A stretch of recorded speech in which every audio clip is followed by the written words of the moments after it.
Hey,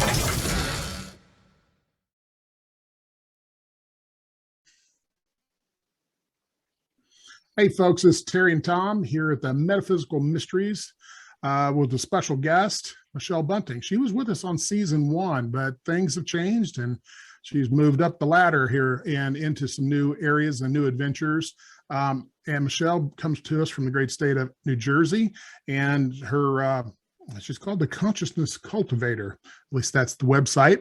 And Michelle, you're going to talk a little bit about, I mean, we already know you channel Seth, so we get that. That's cool. And everybody can watch season 1 to get a little more background and stuff, but I think you're going to demo a little bit of that. But before we even get into that, we're going to talk a little about sound therapy and using crystal bowls and stuff. And I got to participate in kind of a beta testing on some of this with you. So give us an update, Michelle. Where the heck you at? What's going on? Well, first, thank you, both of you, too, for having me back on season 2. It really is a pleasure. It's always a pleasure to see the both of you and have our wonderful discussions. A lot has happened, as you had indicated would happen quite some time ago. I have been guided and led to utilize my ability to channel and weave in the energies of love into the crystal bowl frequencies that I learned how to play. Initially for my family, I went to a couple of crystal bowl sound baths and started kind of noticing things happening to my body. But what was really interesting to me was at the end, some people sometimes would sit up and would share their experiences, and they started to share that they had come in with pains. They had come in from post-surgical opportunities, and they were now in no pain. And that was very noticeable for me because my mother has been suffering with chronic pain for decades. My brother suffers with chronic pain for decades. And I thought, I'd really like to figure out a way where I can get my family to have regular exposure to these frequencies. And it was something that plagued me for a couple of weeks. And then I went to another sound bath and I was laying there. And the beautiful thing about the frequencies is that it moves you kind of into that harmony and alignment with all that is, which is it just feels so good, as you already know. And what happens is the communication highway then becomes very easy for you to have that connection, to receive clarity, to have any experiences or communications that are necessary for you to move to your next level of awakening, which is the sassy part for me. But I was focusing more on the practical aspect as far as the healing properties of sound when it interacts with the body. And all of a sudden, halfway through my sound bath, I heard a voice and it said it just like this: why don't you just get your own bowls and play for your family yourself? And my eyes were closed. I was really no mind. My mind was completely clear, just enjoying how the sounds were feeling on my body. And I tell you, when I heard that, Terry, my eyes flew all the way open. And I started looking around. Of course, I don't know why I do that. Why do we look around when that happens, as though we expect something to be seen, or maybe someone else heard it, which is not the case. But the sound healer who was playing the bowls noticed that all of a sudden my eyes had flown open, and she did ask me about it later on. Like, I saw that all of a sudden, what was that? And I shared it with her. So I got the bowls, started playing for my family, and voila, it worked like it was supposed to. My brother got up with no pain. Now, it did return 3.5 days later. My mother has much more severe chronic pain. And so her pain went, you could say, from a 10 to approximately a 3, which for her is life-changing. She used to have to pull herself up on the headboard just to leverage herself out of bed. And the next morning after a sound bath, she was able to sit up on her own and hop on out herself. My sister's best friend came to one of our family baths, and she walked with a walker. She's been waiting for a surgery. She has two places in her spine that are broken, the L1 or L5 or something like that. Anyway, so she's not an older woman. She's a young woman, about 10 years younger than me, but she has to walk hunched over to keep the pressure off her back with a walker. She's very skeptical, not in the woo-woo community at all. Knows that I am, and always kinds of, she loves me, but she kind of always looks at me sideways. You know what I'm saying? So I encouraged her, you have nothing to lose. So she laid down, and et voila, when she got home, she could walk up the stairs for the first time, her steps to her door. For 2 weeks, she did not need that walker. She was pain-free. So I will stipulate that everybody responds differently, but they do respond. And Yeah. I'm experimenting now with Angela Rizzo with a sound table. They're very prevalent on the West Coast, but they're non-existent on the East Coast. Well, And we're experimenting now. Mhm. let's do this. Let's pause for But just a second. And we're going to queue up so the folks, the listeners and the viewers can listen to a little sample of what you do. So we're going oh, to cue this up right now, and everybody just take a listen.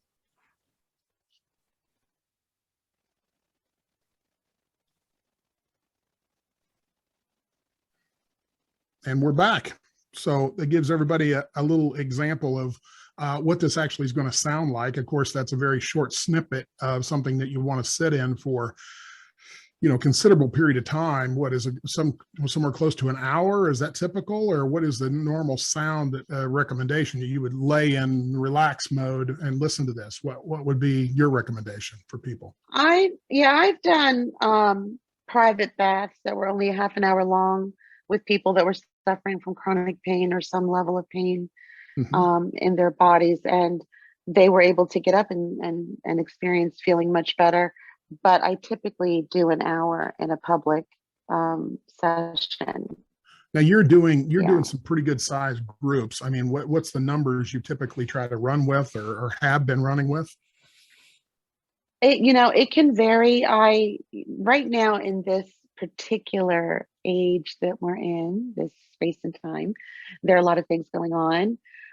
So I've done groups that are as low as two Mm-hmm. and up to, gosh, 20, Yeah. and some now even more are in the works for February, much larger groups right now. And they can see those, the events are constantly going up on my website. Of course. Yeah. You know, um, I've said before, that the medicine that we do right now, uh, in 20 years will seem barbaric in relationship to what the future medicine is going to be, all about light and sound. And this is an early example, not an early example, actually, it's kind of a rediscovered example of things that were done in the ancient times. And we just think we've discovered it. But in reality, it's been around a long time, especially in the Eastern cultures.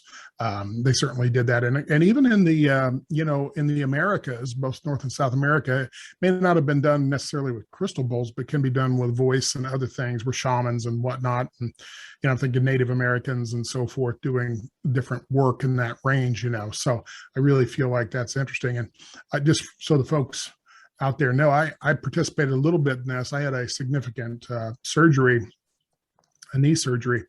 And so Michelle sent me some stuff and said, here, be my training dummy. And of course, me being, perfectly adept at that, I said, sure, be happy to. I will tell you that, it was pretty raw when I did it. And I did it for about an hour at a time. And what I noticed was of course, it comes down to the concept of vibration. And if you have a traumatized limb or body part or whatever the case may be, they're running at a lower vibration. And we know if you have high vibration put into low vibration, it overcomes it and puts it all in tune, because the body wants to be in tune. And so anyway, what I did notice was a significant amount of pain increase at the beginning when I would lay there, and you could feel just in this particular, my whole leg was just aching like that. Interestingly enough, afterwards though, you could tell a difference. It was really noticeable difference. And I noticed the next day I was able to get up and move around a whole lot better than I had. And but I also know it also knocked me out, and I went to sleep pretty easily, which I needed to do. When you're post major surgery, boy, it feels good to rest, and it was very difficult to rest otherwise. So yeah, I'm a believer. Yeah, I know it works. Absolutely felt it myself. Well, what's interesting about what you felt, Terry, was that as you know, our bodies are 75% water and sound moves the easiest through water. And so what happens is that when the sound waves are encountering your cells, the cells that are operating at a lower frequency begin to mimic and train to the vibrations of the sound waves. And so then your cells start to go through a process called frequency following response, where the cells will start to alter themselves at a molecular level so that they can raise their own vibration and match the frequency that's interacting with it. And what you felt was the movement of your cells as they were raising themselves to a higher frequency. Oh, I felt it. And to begin with, it hurt, and I'm like, wow, this is crazy, and I thought maybe I was just laying there being too stiff or something, but it really was just that leg that was hurting, because I kind of checked in with myself, and the rest of the body wasn't hurting, just that leg. And wow, pretty significant. And Tommy, I know you and I work in a field where in telecommunications, where we're very familiar with frequencies and so forth, and light spectrums, and we're doing crime scenes and stuff like that. So this is all pretty routine, I think, for folks coming from a law enforcement perspective. Maybe not applied in this particular way, but we can understand the science of it. Absolutely. And there's a long history of this, and I mean, I'm having to dust off the cobwebs and go back to my days as an electrical engineer to get some of this stuff that we're talking about these days. But, the whole idea of the vibrational frequency, and we've been saying this for a long time, that, in the end, everything is energy, and we can manipulate it to make changes. And this is just a different way of doing it. I've done it with various devices over the years, different sound frequencies, not with the bowls, but with electronic devices, to get a similar type response that we can take the physical and translate it into basically frequencies and let people listen to the healing instead of adjusting medication stuff. And that's, kind of a little bit out there right now. It's down the road, but the groundwork has been laid for this. So this is another application of that whole concept. One of the things Tom wrote some time ago, and I'm also an instructor in this, but it's about, because we both do public safety diving, is about ice diving. And there is frequencies that on the ice, if you're to drive a vehicle across the ice at certain miles per hour, you'll fall through, because it sends a wave of frequency that destroys the ice. And you have to drive either higher or lower than that. Tom, I don't know if you want to go into any of that, but it's running down the same exact kind of path here. Yeah, that's what they call a resonant frequency. So the vibration of the tires basically get to a place where it's matching up, and it destabilizes the physical. And so that's what we have to be cautious of with, in the application you're talking about, Terry. Yeah. So that exists for everything. There is a resonant frequency with things running optimal, so to speak. Yeah. So when you watch ice road truckers on TV, you'll actually note that there is minimum speeds that they have to obtain in order to go across that ice. Otherwise, they could crush through those, even though it's very thick ice, like up in northern Canada and into Alaska and whatnot. But there's actual science to all this, and even roads that you see, 18-wheelers going across at 80,000 pounds, they're vibrating that concrete, and that's why one 18,000-pound rig going across a piece of concrete does more destructive damage, weight, and vibration than 50,000 cars going across. It's crazy, but this is all science. And I think, Michelle, what you're doing is taking, what we know is science, and that's what the show's all about, taking the mysticism and the science and blending those together and see how we can use them. And the ancient mystics have been doing this for a long time. And I don't know if you have any history on there you want to share with that, but in bringing it forward and applying it in this particular case for health-related effects. Well, I think that what you said earlier is very important to remember, that in the history of our race, the human race, that we have been using sound for various purposes beginning. And even now today, if you go to certain Aboriginal groups of people who have not come into the modern times, they are still practicing those techniques today. And they are healthy and they are thriving. But also going back and touching on what Tom was saying earlier, again, on the West Coast, they have been using and leveraging sound for healing for so long that it has become a normal part of physicians' practices to incorporate sound healing therapies with their oncology patients, with their post-surgical patients. And to them, it's like yoga. You know, we have yoga studios on every corner here on the East Coast. They have sound healing studios on every corner in the West Coast. I was talking to my cousin and I asked her if she was familiar with sound healing, and she kind of shrugged her shoulders like that was old news. And I was talking about something that was just like I'm talking about yoga. So what my goal now is to use my my ability to channel the energies of love, as I was telling you before, like a corkscrew, into the frequencies that are traveling to the physical forms of the people who are at my baths for their maximum opportunity to leverage them for their highest good, however they would like to use them. And of course, everyone has free will. But yeah, you're right. Absolutely right. This is not new. Not only is it not new and still being done again with Aboriginal tribes all over the world, our own country on the West Coast is using it left and right. And it kind of gave me a renewed purpose to bring this technology and bring this understanding to the East Coast. Right. Then, so that's what I'm doing every day, Terry. You know, I will even go back and go so far as to say militarily, we've been using sound weaponry for a long time. Not only do we think of things, I mean, we talked about, let's see, was it the embassy? Well, not necessarily, it was a consulate in Cuba, where all those Americans had brain damage. And I think they originally, and they finally found out that that was related to sound being projected directly at them in a negative way that was causing issues. But you can go all the way back to the walls of Jericho, the biblical times, where God had them walk around, 7 times and, chant and, get the vibrations up and going. And the 7th day blew the shofars and the walls come crumbling down. So what was that? That's using, all sound mechanisms for various different purposes. And so the 7 days was probably based on needing to loosen up the material over the course of time. And then eventually all blowing shofars at the same time. So, this has been around a long time. So I want people to realize that this is not necessarily woo-woo. This is science. It's used routinely all the time. I mean, even in the, breaking up your kidney stones, in a bath, in a hospital, this is using sound waves for a beneficial effect.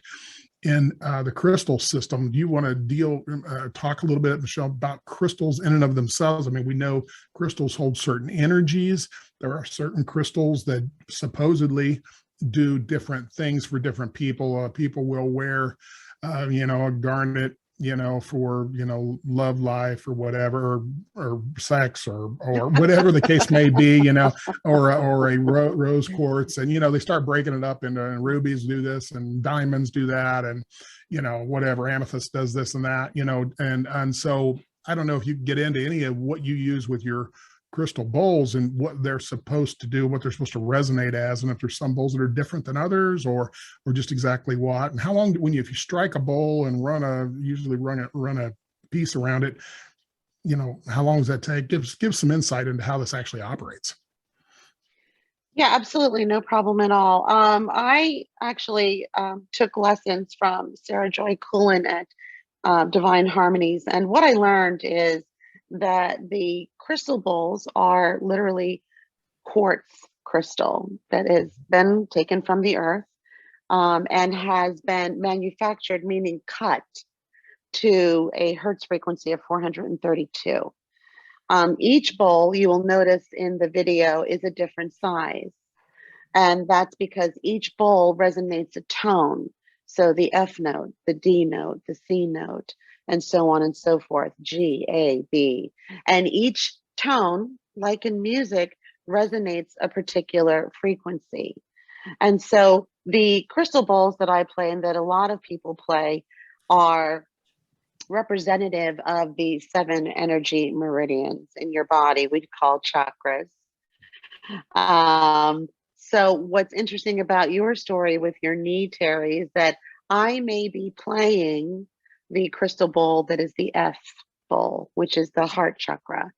And you would think, oh, well, that's going to help my heart. Well, yes, but your body is an intuitive creature and understands and knows what to do with sound in a loving, healing way. And it can actually know where to send the frequency. So I may be laying on the heart chakra or the root chakra or the crown chakra, but your knee is going to, your body's going to say, oh, good, here's the good stuff. Let's send it there. Let's share it there too. So it doesn't necessarily mean that if the player is playing a particular chakra bowl, I call it a chakra bowl, a sound bowl. It doesn't mean that that's the only place in your body that it's being leveraged. I like to use the frosted bowls. Right. I was going to say similar to Reiki, because people talk, as a Reiki master, when we put energy in, we tell people it's going to go where it needs to go. And Absolutely. so you don't really have to worry about it. You can target it specifically if you know, but you don't have to. As Seth says, our bodies were designed to protect itself against everything. And that the reason why our bodies were designed this way is so that each soul would have the optimal opportunity to have all of the experiences that it wanted to.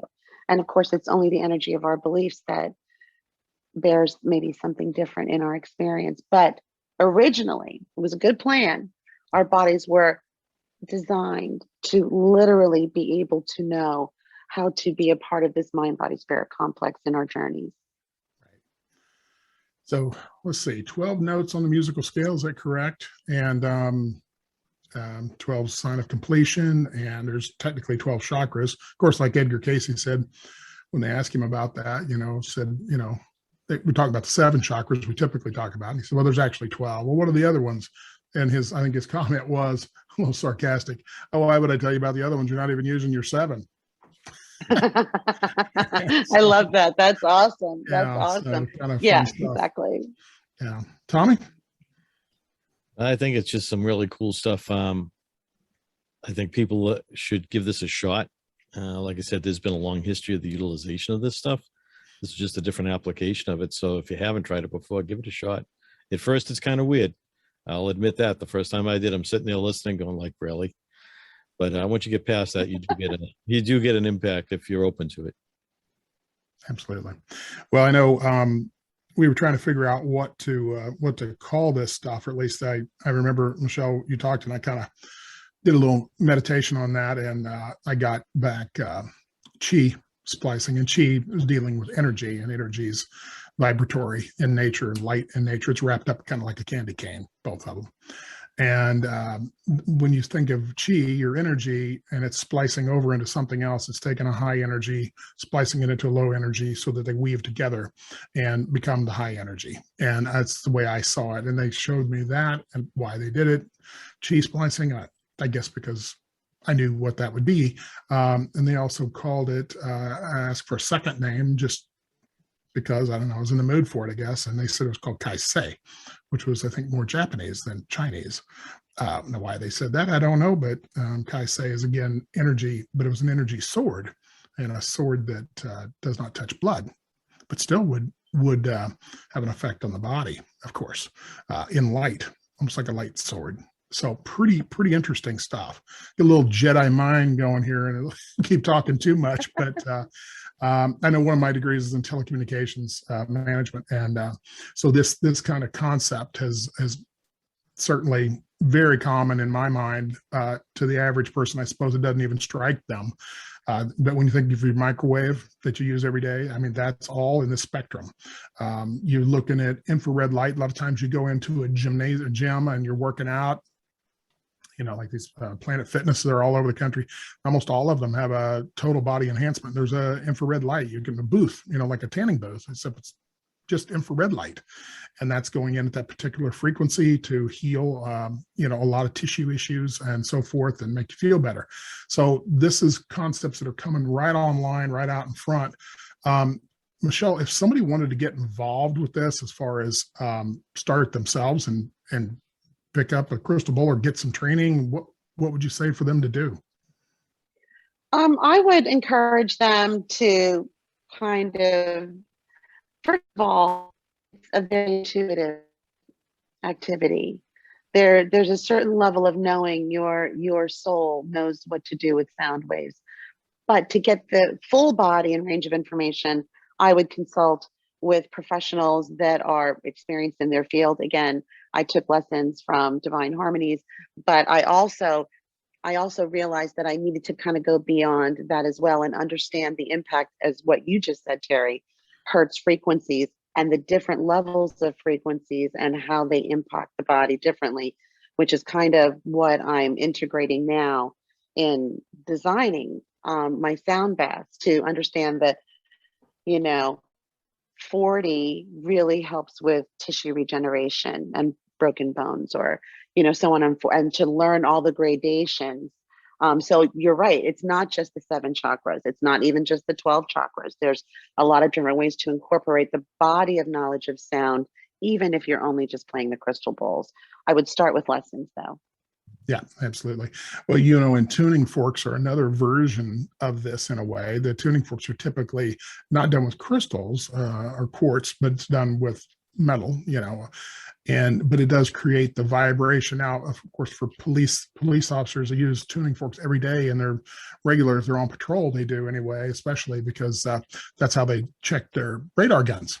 People don't know that. They use tuning forks. They have 2 of them typically, and they'll check one and for a low one and one for a high one, and it picks up those sounds. And then if you put them together, it creates yet another third if you put the 2 together. So kind of fun. And so then when we're out there shooting the radar going down the highway, it's picking up your car at a certain vibration, you know. Of course, when your radar detector goes off, they've already got you, just FYI, little behind the scenes hint, because it's already hit and yours went off and it's already bounced back and they already got you. So I don't know how good those are. Maybe for the guy who was in front of you, as the one antelope says to the other when the lion approaches, you know, I don't have to outrun the lion. I just have to outrun you. So it's just kind of one of those things, you know. Anyway, so but with those, this is pretty commonplace, and I think the application is where people really need to dig in and find what their application desire is. If it's mental health, we had Jenny Brinker on. She was an RN. We had her in season 1, and she used this in Pennsylvania at a hospital. And there was a lot of people with PTSD and drug issues and so forth. And she would use the crystal bowls to get them to a better state of mind in the process. And I think there is ongoing research in all of that. And I don't know if either of you have a comment on that, but I know that's happening. Well, if you look on my website on one of my sound pages, you'll see, if you scroll to the bottom, that was one of the most fascinating things for me to understand, is that sound healing therapy is being used in prisons.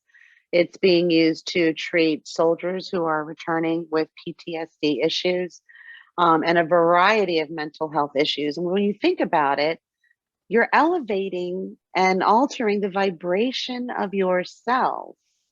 And so the impact to your mental wellness, your level of happiness, your level of being able to feel good, even when times could be challenging, is everything. I mean, it's everything. We just came out of a holiday. We're running into New Year's Eve. It's a stressful time for people. You know, the points in your life when you're feeling these difficulties, I think, and I agree with Tom, you have nothing to lose. Try it. Even if you're not a person that suffers with chronic pain, if you haven't just had a surgery, there's so much more to be had. with using sound frequencies. Very cool. Do you have any of your bowls handy there, or anything close to you that you could show us? I don't at the moment. Although, if we want to pause for 10 seconds, I can go get it. It's right there. I can just take one out. Okay, we can do that. Okay, back by magic. Michelle has thus produced a crystal bowl. That's a pretty good size one. And you say that's made of, that's just standard quartz. I mean, Quartz that's not crystal. it's not like smoky quartz or any of the other quartz variations. It's just this quartz has it's frosted. But this is material that comes from Mother Gaia that we can use to heal ourselves. And this is the F bowl. Have you ever ate? So I like this one because this is. Have you ever ate Rice Krispies out of that? Does that give you special powers? Yeah, it's not a bad idea. I get the best ideas from you, Terry. I love that. That's awesome. Well, here's the thing. I read a story or saw a story about a crystal that a guy was this related to. I'm trying to think if it was related to the skulls, the 12 skulls, crystal skulls or whatever. Anyway, long story short, it was a crystal that they had people put in their water, and they would drink the water with the crystal in it every day for like a month to get a outcome that was, and in this particular story, it turned out very well. They were quite ill. And so even though I was joking about the Rice Krispies in that bowl, because that would be probably a Terry size bowl. But it makes you wonder when people, they try all kinds of things. Why not? What do you get to lose, like you say? But yeah, maybe frosted mini wheats. Maybe that's more my thing. So I don't know. But now that I've quit interrupting you and I'm hungry, it must be what it is. I need to go get some food. But go ahead, show us how you play that thing. What do you do? Okay, so it's again, it's very intuitive. You want to be gentle because it is quartz crystal that has been cut to the 432 hertz. This tone of this size bowl resonates to the heart chakra. So if I was going to do a little something, I might as well send out some love, right? So you just use a striker. This is a basic striker. I like to use silicone, where the silicone striker sticks, but this is perfect demonstration. I use these to do that. And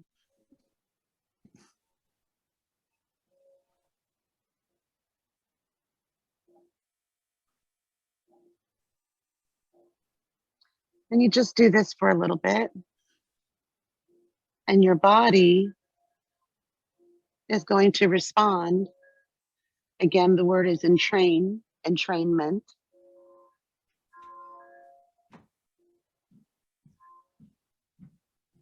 To the frequency of the bowl. After you strike that, how long does that frequency last before you have to restrike?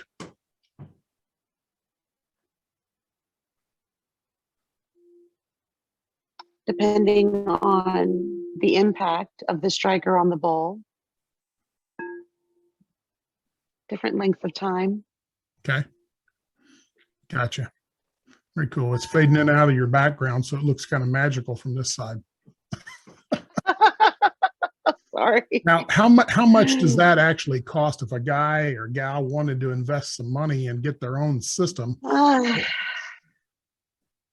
Well, so what's a ballpark range somebody could sound healing instruments are not cheap. You can get a basic set of bowls with the cases that you can carry them in, and you're looking at $1,000. Sure. Sometimes if the universe is good to you, and the universe is always good to you, you can find some on sale for less than that. But there are some bowls that are $200 a bowl, $300 a bowl. Strikers alone, carrying cases. And then, of course, there's other quartz crystal sound instruments I just received for Christmas from a dear friend. It's in the shape of a pyramid. It has, but this is glass. It looks like glass. It's not frosted. And when I strike it, it sends off the sound waves, which is a popular thing to use in individual sound healing therapies. So they can run $50 or $300 depending on the size. Very good. Very cool. Mhm. Well, Tom, you got anything left on that? We're going to shift over to some of Michelle's other unique techniques here, unless you got anything else. No, I think let's go for the next segment. That'd be awesome. Yeah, we're always excited to see magic shows. We're like little kids, you know what can I say? It's just the way it works. So yeah. So folks, Michelle also does channeling, and she channels Seth. Seth is a group consciousness. There's other group consciousnesses out there. How would you characterize Seth for the people that are going to, potentially watch this or listen to it? If you think of it as like kind of almost like a collective consciousness, and there may be one of the individuals. For us, we have to use linear terms. Sure. That speaks for the collective. That's how I would describe it. Very high vibe, very loving, very much in service to humanity. Would you say that these Seth is coming from a fifth dimensional, sixth dimensional, seventh dimensional? I don't know what have they ever indicated that they come from? The interesting thing that Seth has explained is that there is an awareness outside of our own dimension, of course, of your own levels of existence. And that there are levels of his own existence that he is aware of, but not necessarily isn't able to consciously be able to communicate with. And others, yes. Others, yes, very much so. So when you look at that, he would say, well, I am in all levels of, as we all are, of existence. And yes. Right. Yeah. Exactly. Yeah, we are on all levels. We just what we're focused on right now as we're speaking is third dimensional stuff. So I suppose we kind of keep our focus there. That'll help folks understand better. For those that are more advanced, and they can drift off into whatever dimension they seem to need at the time and kind of go from there. It could get a little woo-woo for some folks on that end of it. But so now as you go into trance here, and Tom and I would ask a few questions. Is there anything we should know beforehand that, or is this wide open? That every human on the planet can do this, that every one of us has been designed to have multidimensional aspects to our existence that was intended for us to be able to leverage in service to our divine journeys. So for those who think it's a little strange, I would encourage them in a very patient and loving way to understand that what they're seeing is a reflection of their own abilities. That's probably the most important thing I can Would you share. say that because you are connecting with Seth, that's part of you're in that group yourself? I mean, your higher consciousness, your higher self would be in that group? Or would you say maybe not? Maybe it's just a connection? If we have to, and the relationship is evolving. The relationship, as I evolve, my ability to understand it more evolves. What I'm beginning to understand is that the understanding of our actual oneness with everything in all of the universes. And so I know the question that you're asking, Terry, and I'm exploring that answer. I will share with you something that maybe you intuitively might be able to intuit. For many, many years, I've been fascinated with having wolves. It's been one of my things in my bucket list to get me a mountain in the Appalachian Trail. And I would travel to the West Coast where I've identified a place that breeds wolves. Now, of course, you can't own a wolf. It's not legal, but you can own a wolf that's only 99% wolf and 1% dog. And so I've done my research and I know exactly where I'm going to get my pack of wolves. I understand that mine will be the black one because that is one of my spirit animals. And of course, my children will have one. And I have this entire construct in my mind. I was reading on one of my free workshops that I do every week, where I go through an actual Seth book that was written by Jane Roberts. And I like to go through it because I'm still learning. And I have people that attend, and we basically pick apart the Seth material. And do you know that 2 months ago, I read in one of the books that Seth, the incarnation where he was called Seth, died because he was attacked by a pack of wolves. The shock that resonated through me, I couldn't even pretend. I stopped talking because I put the pages up on a PowerPoint screen so that everybody can read along with me. And I don't read the book in advance. I read it together with them. So we're all reading the material for the first time together. And I know that there is no coincidence in the universe, but I am still journeying through these coincidences that I have been stumbling upon. There is something. And I'm not sure exactly the breadth, the full scope of this relationship, but any thoughts on that, Terry? You know, I love your intuition. How is it that this thing that I have been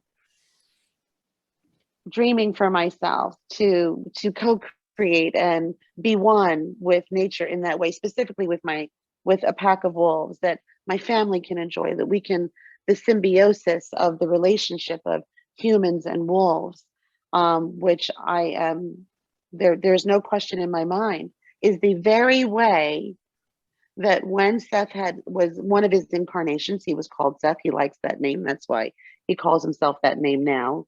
He's fond of that name. But in that incarnation, that is how he died. Attacked by a pack of wolves. Well, what happens when you die? You know, there's a transition of energy, is there not? Yes, there is. What do you transition into? Oh, you transition back into home, non-physical. Okay. Your truth, who you really are. Okay. And so in his particular case, taken out by wolves, I mean, wouldn't there be an energy transfer there? But I love wolves. I want my own I pack. mean, well, once again, yeah, I mean, wolves represent a lot of different things to people.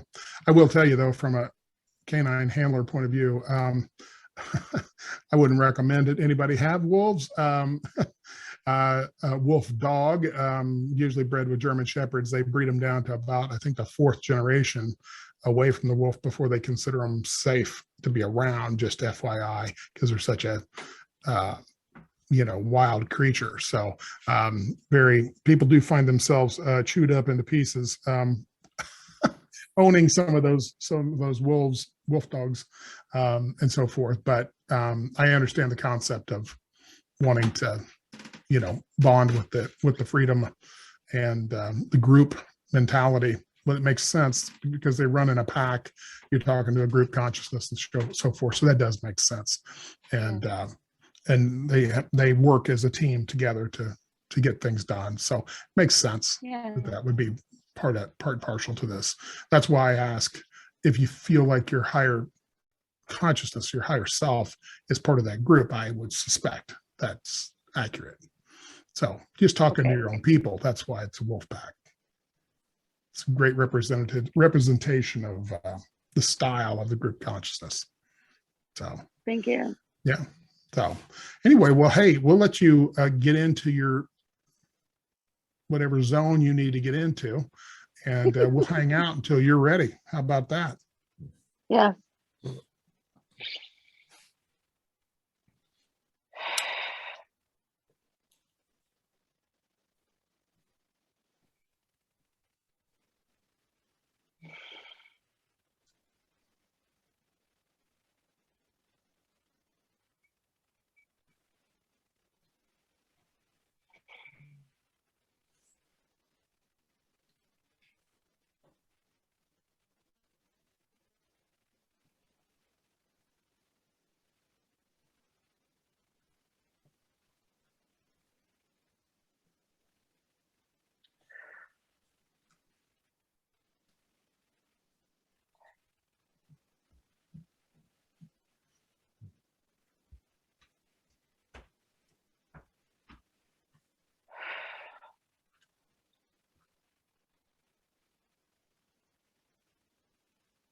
Greetings, divine creators. Greetings. Happy to have you here.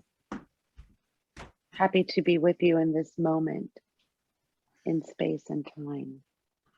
You available for questions? I am available for assistance. Absolutely, yes. Inquiry number one. Could you give us insight into the COVID disease, what purpose it serves for humanity at this time?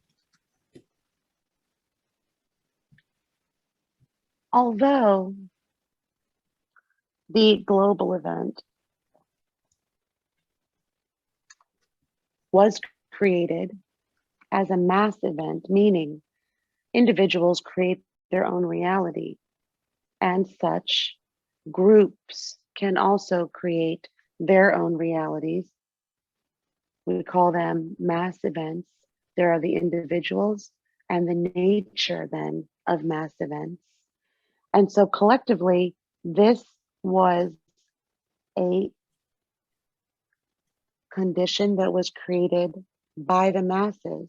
However, the situation itself is utilized very uniquely and very individually by each person, meaning each person will interact with the creation you call COVID in a way that they choose to experience. Some, when they make the decision to leave their bodies, you call die. There is no death. But in the terms that you think of it, some would like to use this situation as a way to express something and utilize it to die. Others use it and leverage it as an opportunity to overcome, an opportunity to exert the force of their will to overcome a challenge. Others interact with it very differently.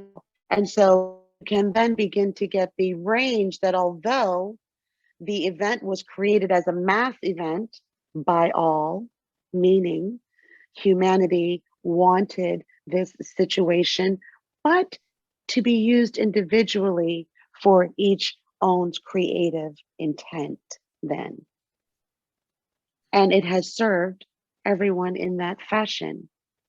If you look at death as a bad thing, then you will see the event itself as a negative thing instead of what it actually is, an experience. Very good. Thank you. The next question relates to, of course, on the planet, we have countries and the future of the United States of America as might be seen through the eyes of Seth as a group, the future in the next, say, 20 years of our experience. This is a very good question. As each one of you is creating their own reality from the unique perspectives of their belief constructs, then beliefs resonate energy, thoughts resonate energy, everything is energy. Each one will experience a nation from the lens of that energetic standpoint, meaning there are those who are evolving into the fourth and fifth densities of awareness, who are able to cognize larger concepts in a fourth dimensional platform, and how they will experience this nation in the next 20 years is very different from someone who holds belief structures that the nation has problems, the nation is bad. Those who are not moving as far into the precepts of unity, consciousness, most assuredly on an energetic level, are going to have very different experiences, meaning from a quantum perspective, you have heard of the concept of a new earth. Yes? Yes. In fact, there are an unlimited number of Earths representing the unlimited number of probable realities, parallel realities that have come forth in creation from your race then. And so then the question then becomes, which Earth, which country on which Earth are you speaking of then? You understand that for every reality, there is an unlimited number of probable realities in which your nation exists. And depending on the lens of your belief structure will depend on the nation that you are experiencing. For example, if you are aggressively seeking to evolve your own state of awareness in this 3D structure, moving your consciousness into what others think of as higher levels of vibration, meaning into the unity love structure, into the oneness energy structure you call alignment, many call alignment. For those, they are understanding the concepts of oneness and unity in a way that creates beliefs like this. We have no enemies. We Correct. have no enemies is a large belief that is difficult for most of humanity to assimilate. Why? Because they have lived life experiences that have demonstrated that people are unkind. But for those who are retailoring their belief systems, they are reconstructing beliefs so that their world will reflect the new beliefs that are being constructed and the energies. So then if you understand that everyone is a reflection of you and that every single human on the planet is a portion of the one consciousness, each having their own unique experience for the purposes of the expansion of the universe or all that is, then you understand the other people are you and you are them. If you can understand that and understand that the source energy or the source code, some people refer to it as, is termed the energy of unconditional love, then in truth, you have no enemies.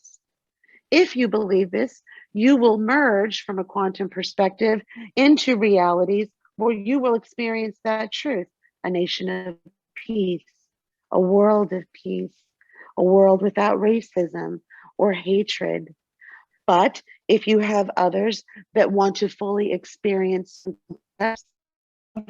war, you understand they will experience a very different trajectory, a very different country on a very different earth. You understand?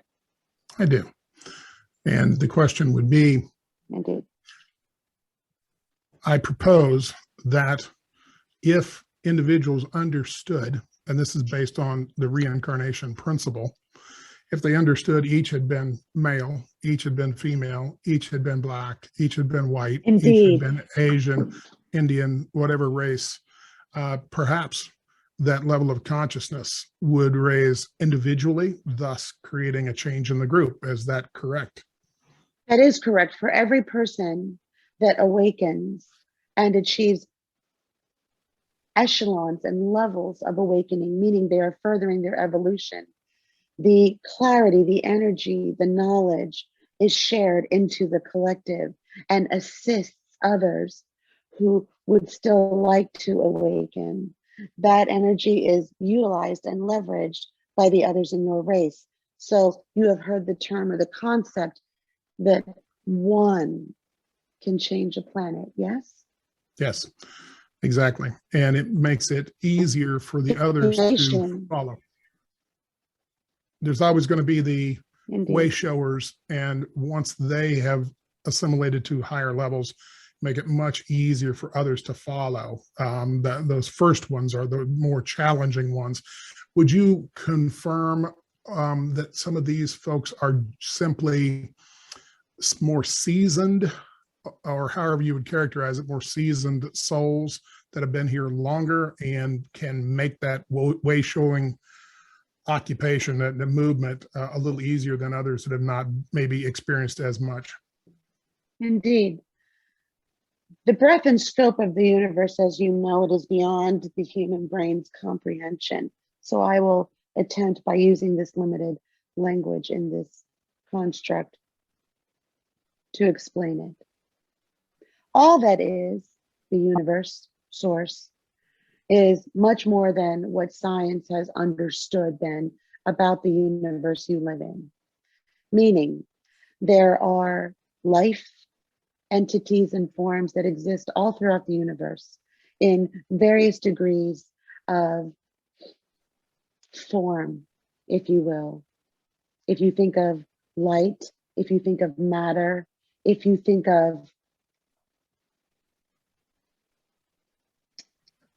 the inconceivable ways that life can exist.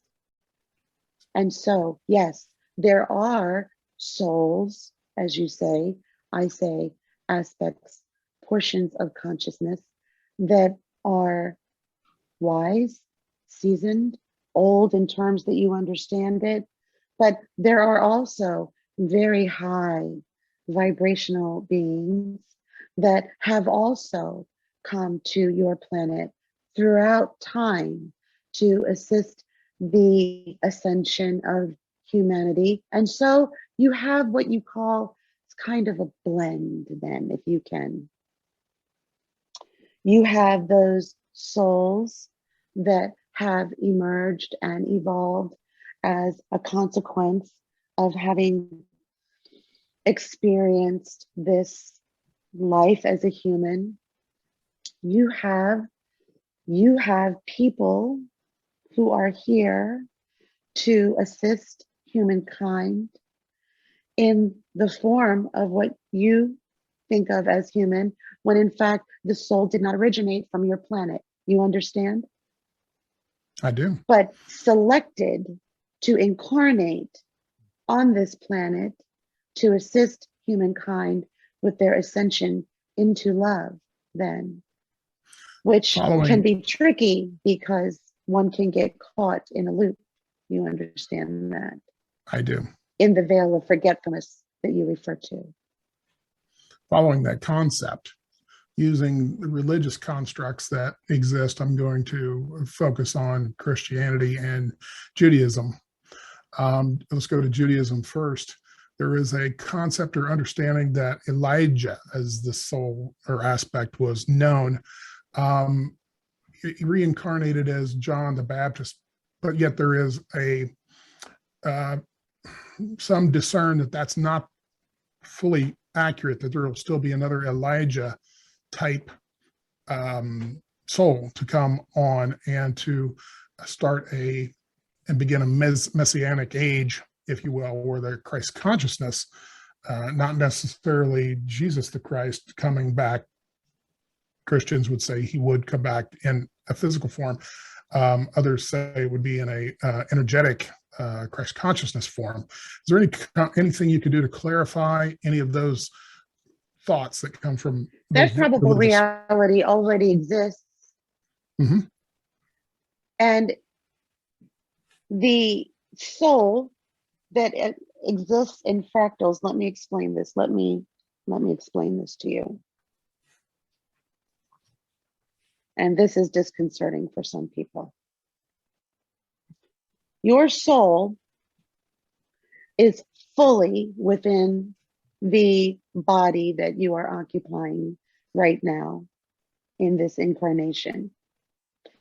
But you, this incarnation, are only a fractal of your entire soul. You understand that? Completely. And so the reality, the choice point that you just described already exists in what I term a probable reality. It is then up to the soul itself, which of course at all times can exercise its free will. It is up to the soul itself at that point then to choose on whether another incarnation will be able to have that experience, whether it desires to have that experience, and how it wants to utilize the broader perspective of the experiences that it is having then. Are you following me? Yes. On whether or not it is going to leverage the awareness of another incarnation to have that occur. I hope I did not say that in a way that confused you Tom? or the audience. I think I got it. If there was one, What you speak of is already happening now and this moment, because outside of the third dimension, you understand time does not run only in the forward movement. Here, you have a past, a present, and a future. You understand?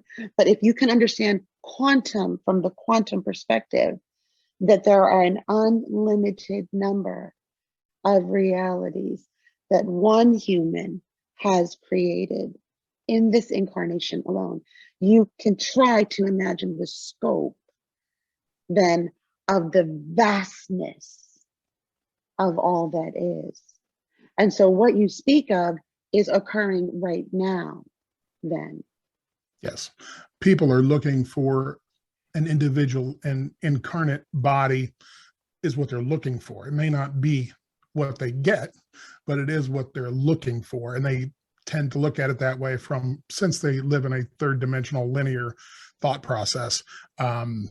That's why they ask those type of questions. Understood. Tom? if there was one message that you would want to give to our world today that would help them in their growth, what would that message be? What do you want them to know? The most beautiful question. The only thing that is important to know, that you came to remember yourself.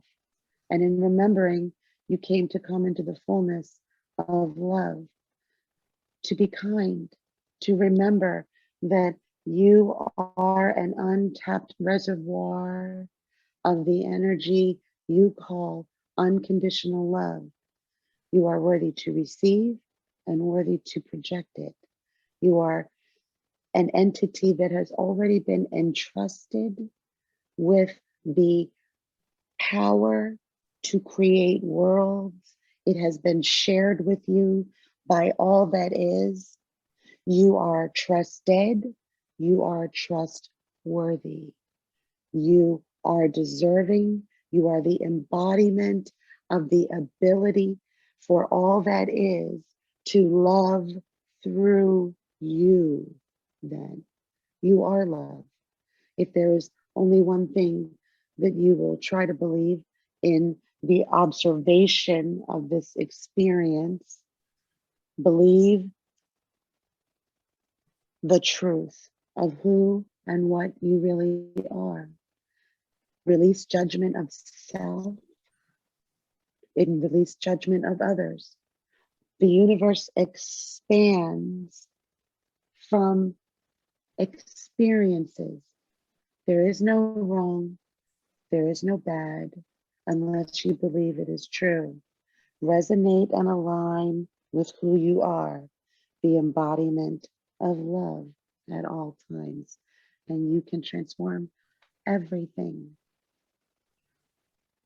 Very good. Well, we don't want to keep you. We will say thank you for this experience, and we will allow Michelle to regain her composure and until we speak again. Thank you. Thank you. Wish to extend our gratitude and appreciation for the work that you are doing. The time we have spent together here was a time of projecting clarity, projecting truth, and projecting love into the collective.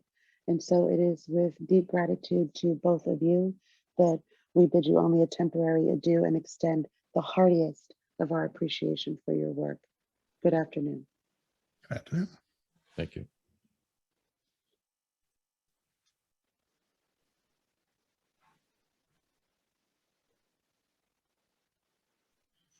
Okay, very good for our listeners. And Michelle is back for viewers.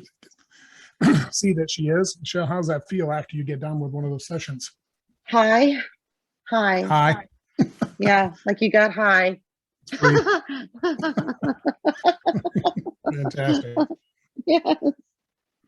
So Yeah. how much do you tend to remember when you go into a trance session? I know a lot of people don't remember anything, some maybe 50%, and there are a few that I am remember. aware of the words as they are being spoken. Right. I can remember now parts of it. You know what I remember? I remember seeing fields and fields and fields of earths. I remember that.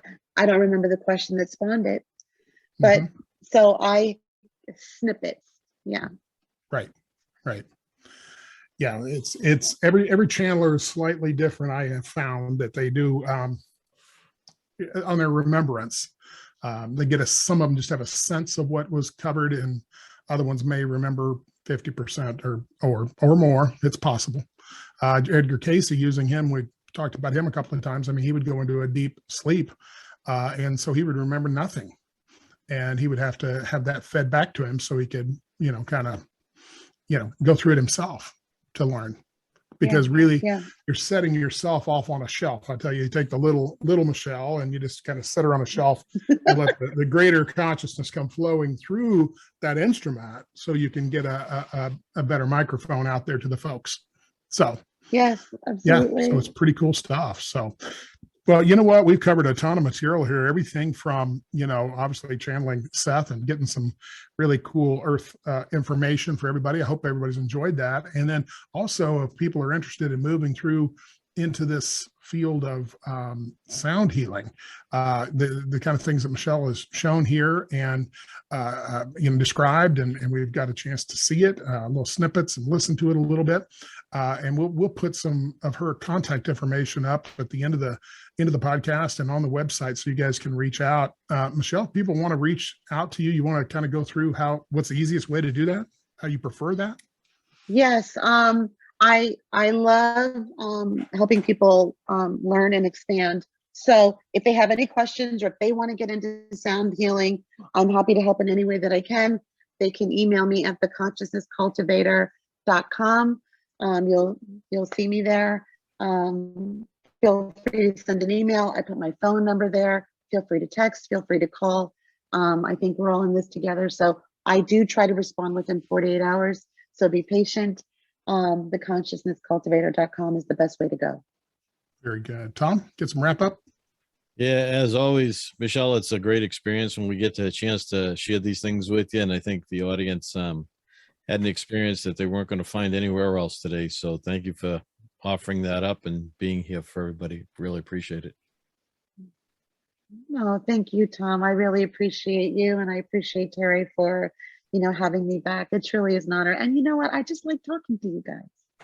So thank you. Likewise, and as we say here on the podcast, the most interesting part of your day. And so with that, I will, on behalf of everybody here at the podcast and Michelle, I will bid you adieu, as Seth would say, and we will talk to you all very soon. All right, we're out. See ya.